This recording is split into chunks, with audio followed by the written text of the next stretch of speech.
Welcome to Charts Today. My name's David Linton, and today's edition for Friday, the 4th of June, comes to you from London. And just looking at the energy mix, crude oil is up this week. That was our call.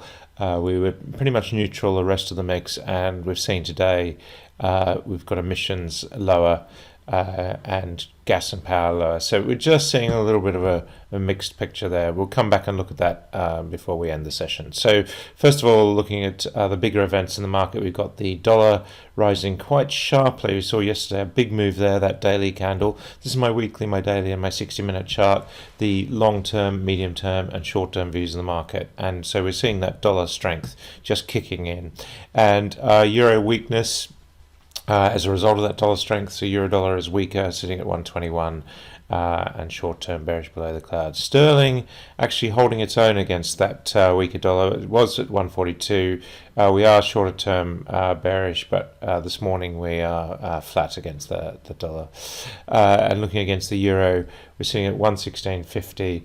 Renewed strength there. Sterling finding support on the cloud, so still has the upper hand against the euro. Looking at Bitcoin, we're falling back 6% this morning, just testing the cloud from below. Medium term still bearish, but the long term target still remains in place while we're above 30,000. We're seeing that little sort of mini head and shoulders there on the weekly chart, which doesn't necessarily show up so easily when you look at the daily chart. The S&P 500 index was down 1/3%. The Nasdaq also lower. US stocks just struggling at the moment. We're seeing the future barely changed on the S&P, and the Nasdaq much the same. So call for today is that markets will open flat in the US. The VIX volatility sitting at 18, fairly benign, nothing much to worry about. The FTSE future down 0.25% this morning. The cash market in Germany up 0.1%. Europe fairly subdued. Paris down 0.04%. Japan was down by the same amount. The Hang Seng down by 0.1%, and the Shanghai Composite up by 0.2%. Still bullish on all three time frames with good upside targets for the Chinese market. In India, we were down 0.5% on the Sensex, and the Aussie market actually managed a 0.5% increase now that it's broken to new all-time highs, breaking that previous level and the 2020 high.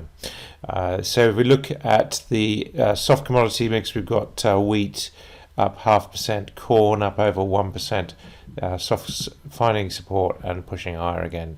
Gold looking a little bit weaker at 1869, fell away quite heavily on that stronger dollar yesterday, and silver also just struggling a little bit this morning. US 10-year yield sitting at 1.63%. They strengthened yesterday as that dollar weakened. We are bullish on all three time frames, and it's just a matter of time really before we get back to the levels that we saw in that 170s where we've got targets there.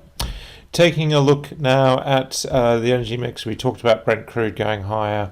So that break, the targets to play for here, 8% higher, 77 is one target. Lots of targets to 73 and 74, 72.50, 72.80. So it looks like we'll edge higher next week. The uptrend on the 60-minute chart looking pretty clear. US nat gas sitting at 307. No big changes there. Still in a short-term uptrend. And if we look at RBOB, we're also in that short-term trend as well. Coal back below the $80 mark, but still looking pretty bullish. Emissions, as we mentioned yesterday, just was in this triangle, starting to look a little bit more like a descending triangle. The key thing is, will we hold support here? And of course, one thing we can default to is just the trend on emissions, and it looks like we've got to come back and test that trend. We've got downside targets here. Keep an eye on your 1-minute charts. Quite a lot of very short-term resistance there. Looks like we might break below 50 euros. Come back and test that 49 euro low point. That's going to be quite key. Looking at MBP, we're down nearly 2% this morning. TTF down 1.3%. We were neutral this week on gas, and that's looking very much like where we are. And German power, of course, down 1.2%, going lower with emissions. Very similar looking chart. That's it for today. Until Monday, happy charting. See you then.